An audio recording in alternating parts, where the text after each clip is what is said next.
From a low-budget show on TruTV to a globe-circling phenomenon, Impractical Jokers is this century's little comedy show that could. Compulsively watchable and impossible to watch at the same time, the good-natured cringe comedy stars lifelong pals Joe Gatto, James Murr Murray, Brian Q. Quinn, and Sal Vulcano, who grew up performing comedy together in Staten Island, New York. Together, the four produce and act out some of the best grown male buffoonery you can find on television today. I run a project where I bring pictures of all different girls in bikinis to prisoners in exchange for woodworkings. From their original intentions for the show to the most angry mark they ever pranked, here's the facts you didn't know about Impractical Jokers. Let the ceremony begin.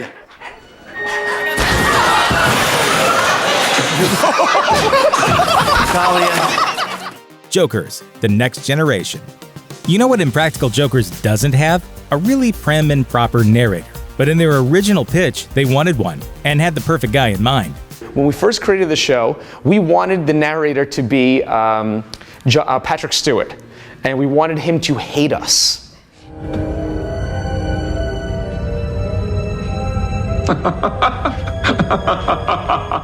As fans are aware, it didn't work out, but it was a pretty inspired idea.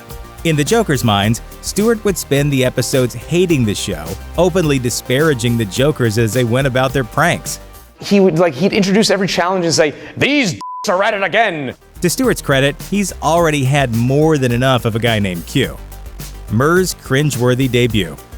On paper, James Murr Murray is the most professionally put together of the Impractical Jokers, with his position as a seasoned producer and an ample amount of showbiz savvy.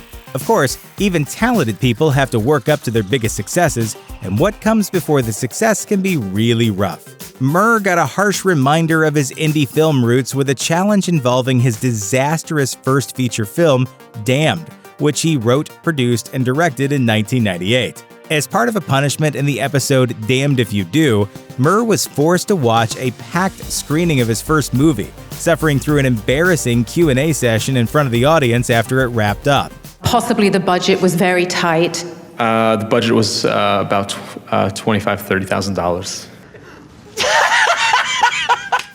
Following the misadventures of a modern-day teenage Jesus, Murr's expensive debut is embarrassing.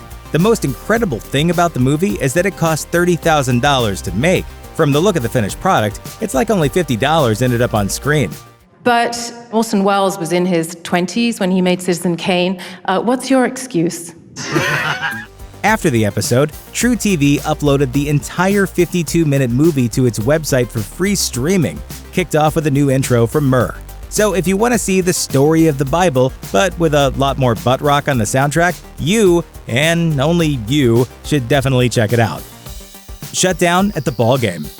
Much of Impractical Jokers' tension lies in people's reactions to the pranks, and waiting to see whether they're going to play along or throw a punch. Who threw the chicken at me? I want the guy right now. I'll be on the lookout.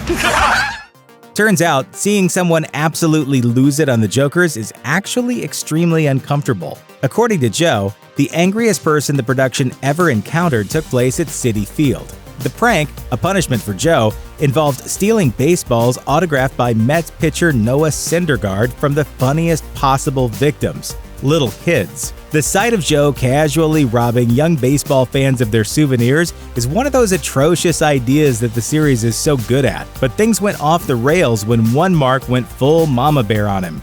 You cannot do that! Give me the ball! That's wrong! This one? According to Joe and executive producer Pete McPartland, the mother was so furious that the whole production was derailed. No, never, ever in a million years has anyone been that upset at anyone on Impractical Jokers. That is, until this happened. What's that? No, you know what it is? Okay. Even after the situation was explained, the anonymous giant gentleman waited outside for Murr to appear so he could finish the job. And he wouldn't allow his face to be on television. Sexist or racist? Cringe comedy is baked into Impractical Jokers' DNA, but it can still make the show torture to watch. The Jokers never look worse than the times they're forced to personally antagonize people based on their gender or race. The Michelle Obama thing, she got there because she slept with a man. In one Ask the Jokers after show, Joe was asked by a viewer whether it's more difficult to pretend to be sexist or racist. I'm trying to think of the right answer here because either way feels like a trap. After a couple of minutes of thinking about it, Joe came to the conclusion it's probably harder to pretend to be sexist. It's not too surprising of an answer. These jokers are Italian boys from Staten Island after all. Of course they defend the honor of their mothers and sisters first. Hello? Hey, Ma, what are you doing? I'm at work. I hate you, bitch! Background focus. One accusation that's dogged Impractical Jokers over the years is the same one that gets lobbed at every reality show. This is fake.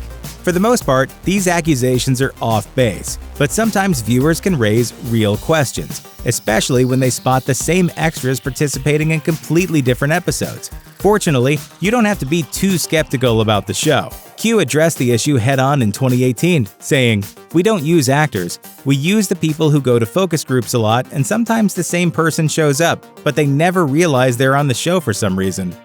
Can I tell you where I think I know you from? Yes, but not right now. Because where you think you know me from is happening. Oh. The last resort. Impractical Jokers' sole mission is to be weird in public and get the funniest footage possible. Once the production gets that footage, they'll go to just about any length to make sure they can use it. In order to show interactions in their unobscured glory, the production has to get signed releases from every mark they want to use on screen, which can be pretty tricky after they spent 5 straight minutes making someone angry on purpose.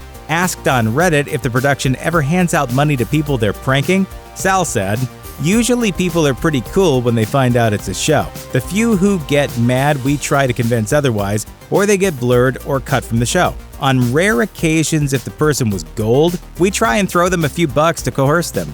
Our advice? Keep that in the back of your mind, just in case the jokers ever happen to pull a prank on you. No matter how you really feel about it, your best move is to get mad, stay mad, and get paid." You gotta do it.